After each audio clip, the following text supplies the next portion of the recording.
You have to understand the scale of the silence first. It's not just quiet, it's a silence that swallows sound, a heavy, indifferent blanket woven from granite and deep-cut shadow. I've been breathing that air, the sharp, clean smell of sugar pine and glacial melt, since I was a kid. I knew the valley floor like the back of my hand, every switchback on the Tioga Pass, every hidden pool along the Merced River. I was a deputy with the Mariposa County Sheriff's Department, but out there, in that vast, indifferent cathedral of rock, we were all just rangers, custodians of the beautiful and the deadly. Yosemite is a lie.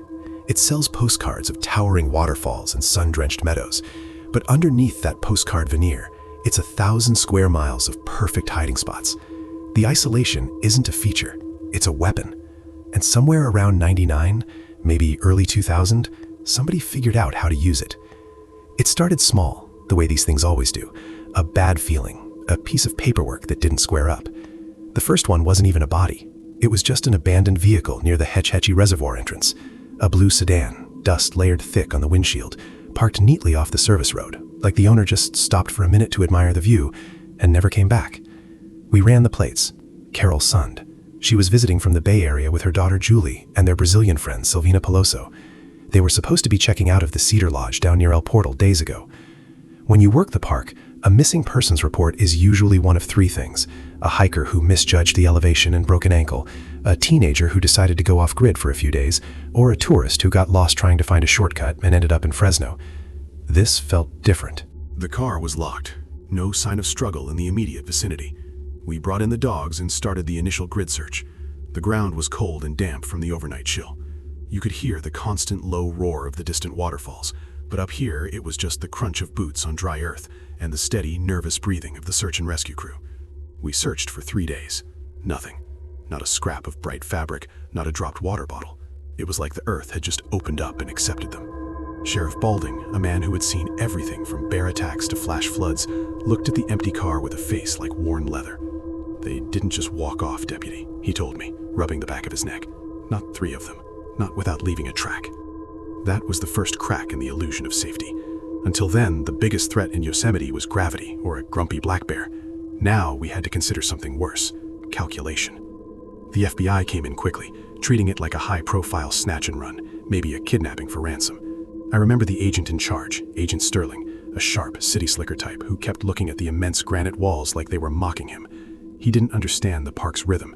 He wanted to set up roadblocks and interrogate gas station attendants. I tried to explain. In Yosemite, you don't run, you hide. The forest is the perfect accomplice. Weeks turned into a month. The missing persons file grew heavy, cold. The search teams were exhausted, their uniforms smelling perpetually of damp pine and diesel from the trucks. The families were frantic, holding press conferences under the shadow of Half Dome, pleading for information. Then came the spring thaw, and confirmation. It was a couple of bird watchers off a remote logging trail near the Tuolumne River, almost an hour's drive from where the car was found. They called it in. Hysterical. When we got there, the smell hit me first. That sickly, sweet odor of decomposition mixed with the fresh, clean scent of the high-altitude air. It's a smell you never forget, a chemical signature of finality. The bodies were found separately, dumped with a cold, almost surgical efficiency. Silvina Peloso and Julie Sund. They had been moved, carefully positioned, partially concealed under brush. The ME confirmed the cause of death quickly: blunt force trauma, evidence of sexual assault. This wasn't a botched robbery. This was malice, delivered with a chilling lack of haste. The immediate reaction was chaos, the kind of organized panic that happens when the routine of police work slams into the reality of pure evil. Radio squawked, flashing lights painted the pines red and blue. We set up a perimeter, stringing yellow tape between the ancient trees, trying to hold back the wilderness that had sheltered this atrocity. I remember kneeling down, trying to photograph the scene, the sun dappling through the canopy. It was beautiful light, the kind of light tourists pay thousands to see, and it was illuminating horror. That contrast, the pristine nature and the brutal human violation, is what broke me, what breaks every man who works that job. The killer had used the park's beauty as camouflage. Carol Sund was still missing.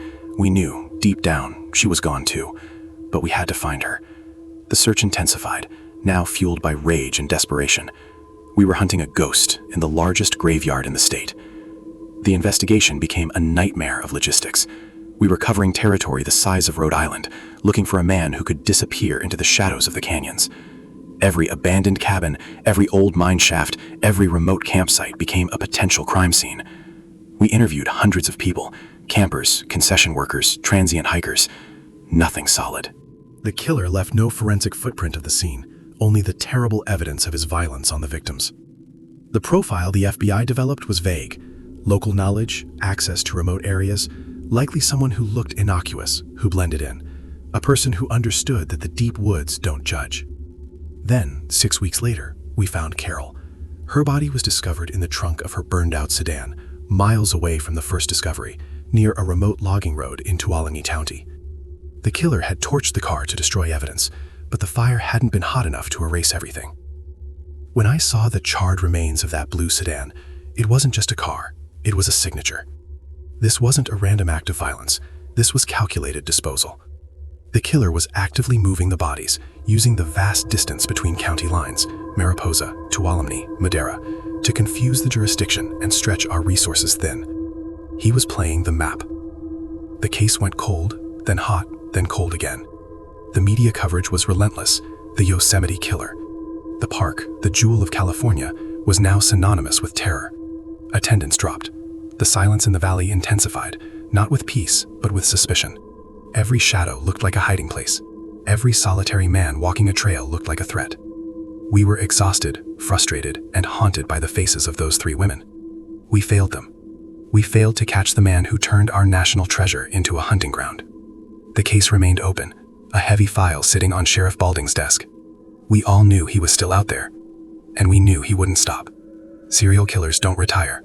They just find new hunting grounds, or they wait for the heat to die down. For nearly a year, there was nothing. The park slowly returned to a semblance of normal. People started camping again, cautiously. The snows came and went, burying the horror under fresh powder. We almost started to believe the killer had moved on. We were wrong. It was the summer of 2001, almost 2 years after the Sun tragedy, when the second wave hit, and this time, it was personal. Joy Ruth Armstrong. She was 26, a bright, dedicated naturalist working for the Yosemite Institute. She lived and worked in the park, a true local. She was found early one morning near her cabin in the Foresta area, just west of the valley. When I got the call, the dispatcher's voice was tight, strained. "Kaviti, you need to get to Foresta. We've got a confirmed homicide. Looks like a repeat." Driving up there, the sun was just cresting the eastern peaks, casting long, golden streaks across the pines. I remember gripping the steering wheel so hard my knuckles were white. Not again. The scene was different from the Sun victims. This was more immediate, closer to civilization, almost a statement. Joy had been pulled from her bed, assaulted and murdered near her own doorstep. The brutality was shocking, but the proximity was terrifying. It meant the killer was getting bolder, or maybe he simply lived closer than we thought. He was comfortable operating right under our noses. Agent Sterling was back, looking grim. The FBI brought in more resources, more analysts, more theories. We tried to connect the dots. The victims were all women, assaulted, murdered, and disposed of near water or remote access roads. The geographic pattern was confusing, a massive, sprawling circle of violence. The killer was using the park's sheer size as his shield. He wasn't tied to one area, he was mobile. He knew the vast network of trails, the logging roads, the places where a sedan could sit for a week before a ranger stumbled across it. He was a local ghost. We went back to the old files. We started interviewing every park employee, every contractor, every seasonal worker who had access to vehicles and remote locations. We were looking for the ordinary Joe who knew how to blend into the background noise of the park. The pressure mounted. The park superintendent was fielding calls from Washington. The media camped outside the sheriff's office like vultures. Every lead evaporated into the thin mountain air. We were chasing shadows, and the killer knew it. He had the advantage of time, silence, and terrain. Then, a year and a half after Joy Armstrong, the unthinkable happened.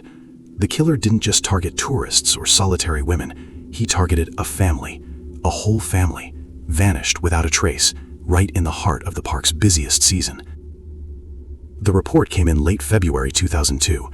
The family of 4, Carol and Dwayne Mayer, and their 2 daughters, Skylar and Tara, had been enjoying a weekend getaway, staying in a cabin near the park boundary. They were supposed to drive home Sunday night. They didn't. This disappearance was different. The killer was escalating. 4 victims, a whole family. When we entered the cabin, the scene was eerily normal. Beds made, dishes in the sink. The only thing missing was the family and their rental van. No forced entry, no signs of struggle. It suggested they either knew their attacker or were surprised completely. The initial theory was a family tragedy. Maybe they left unexpectedly.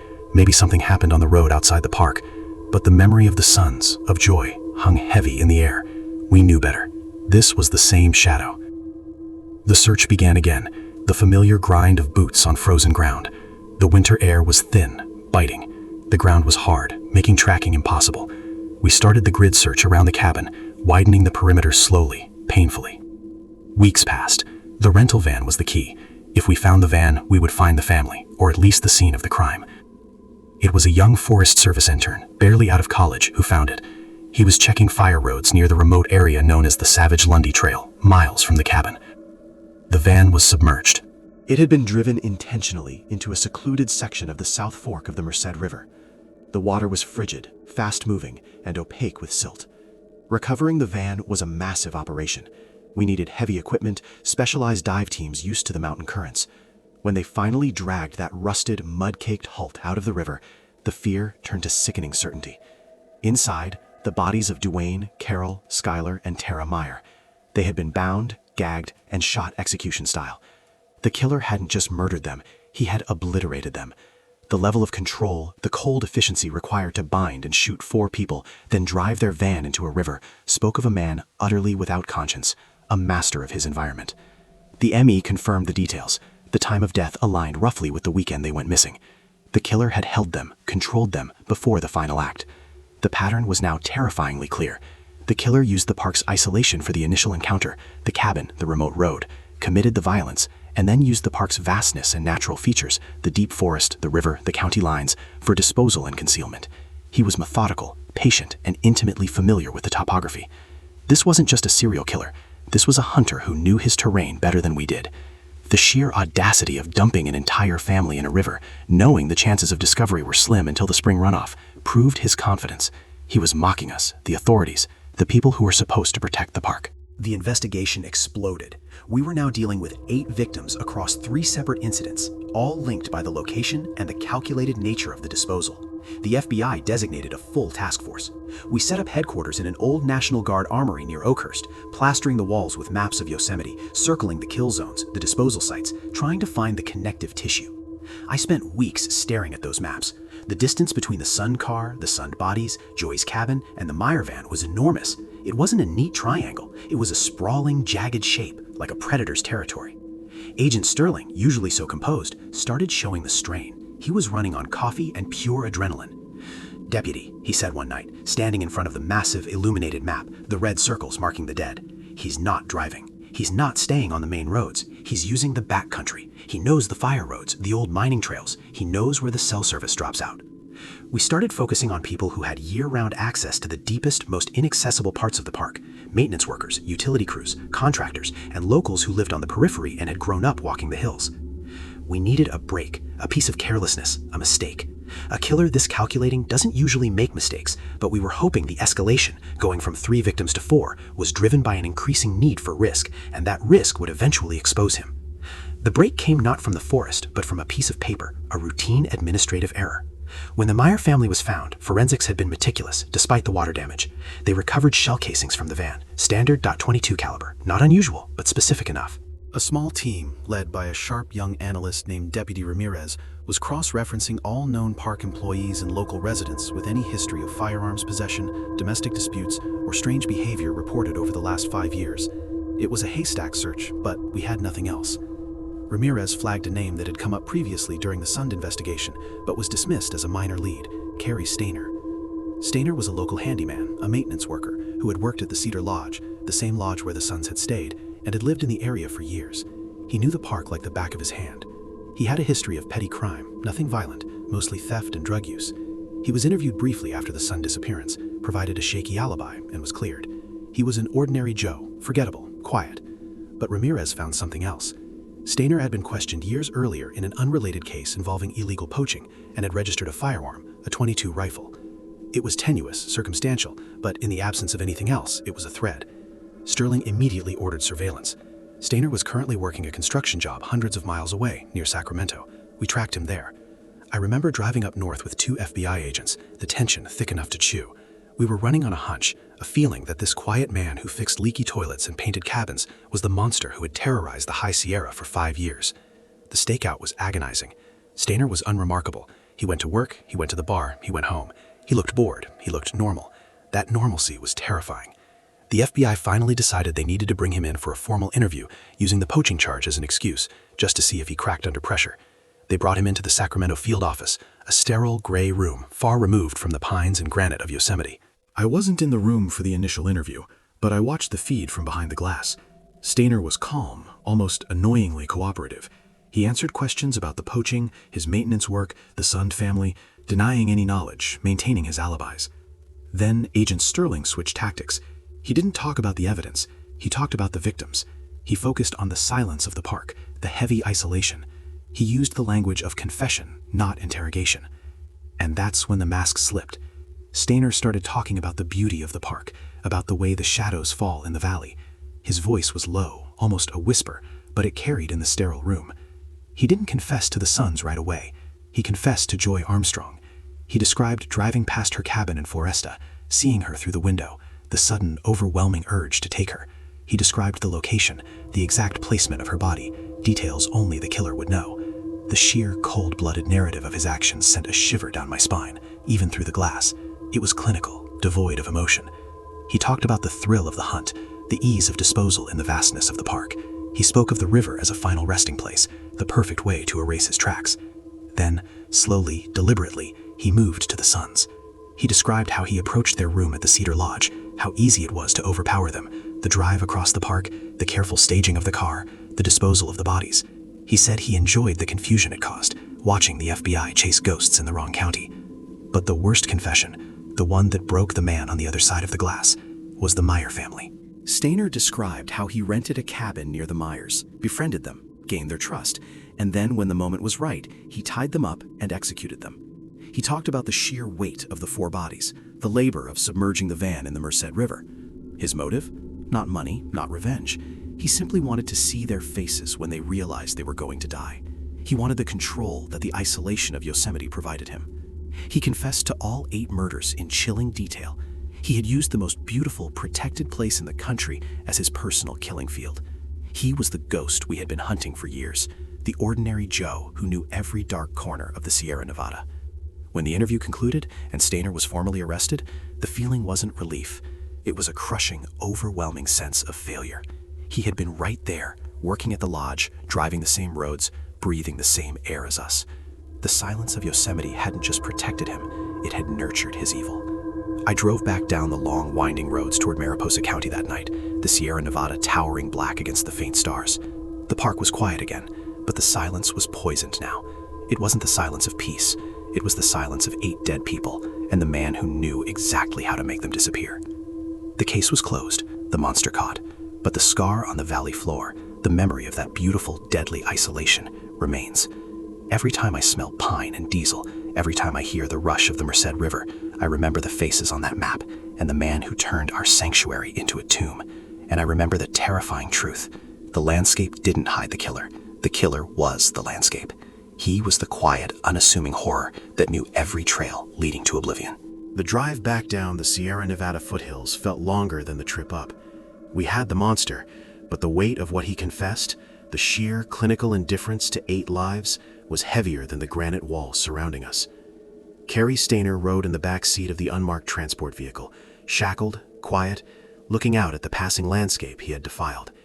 He smelled faintly of the stale air of the Sacramento holding cell, and something else, something neutral and forgettable, like dust. I kept glancing in the rearview mirror.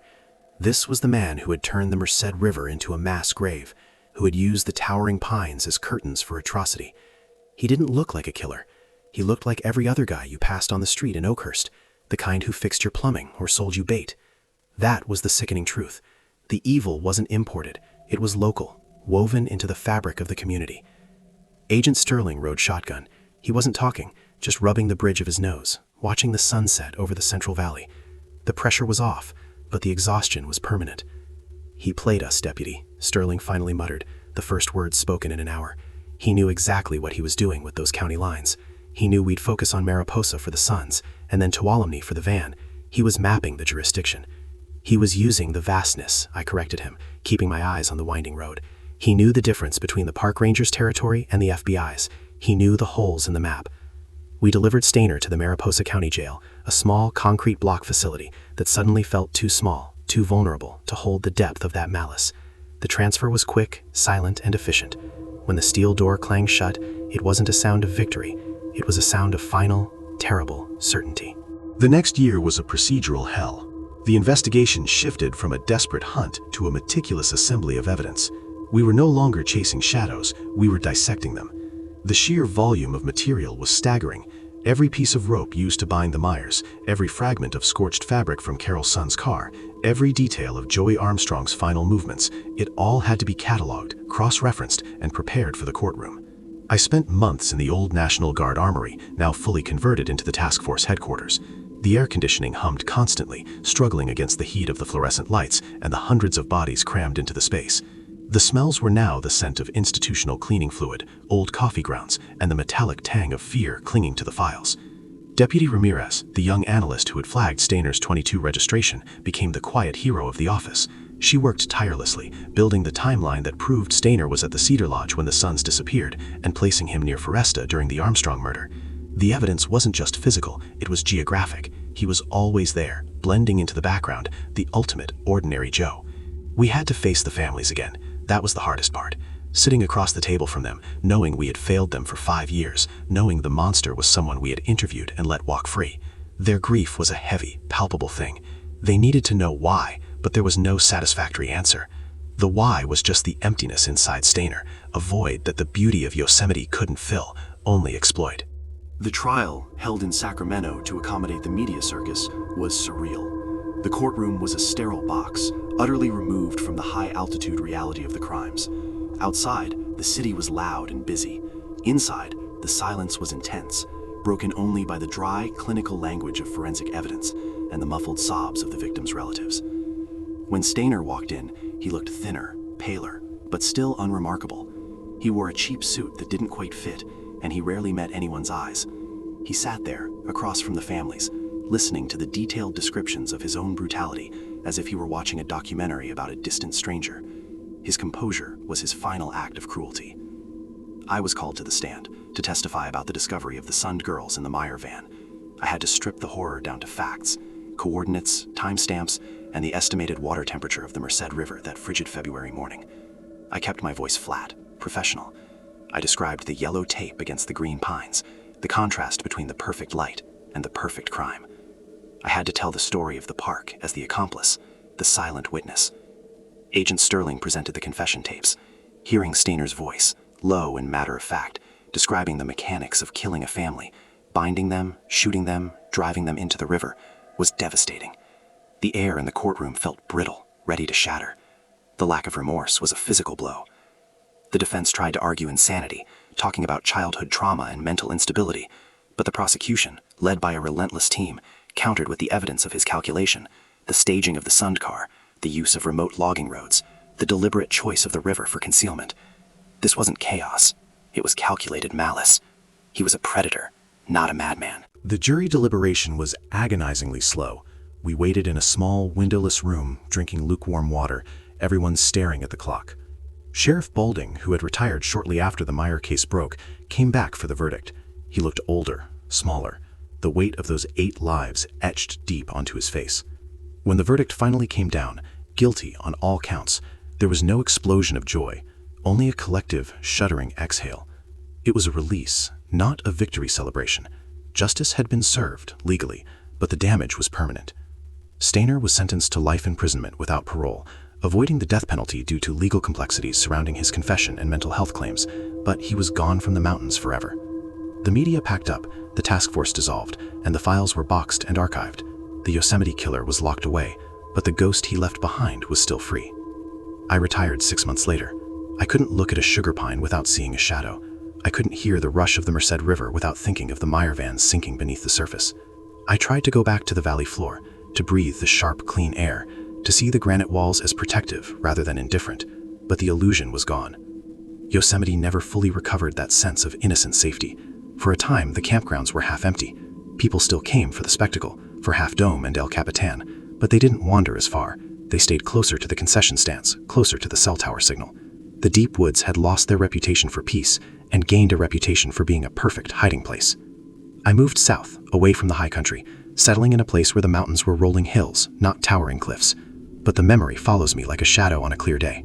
Sometimes late at night, I pull out the old maps, the ones we plastered with red circles and dotted lines.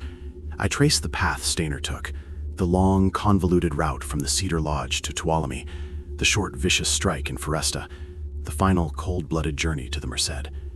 It always comes back to the silence. Before Stainer, the silence in Yosemite was profound, spiritual. It was the sound of nature operating on a scale that dwarfed man.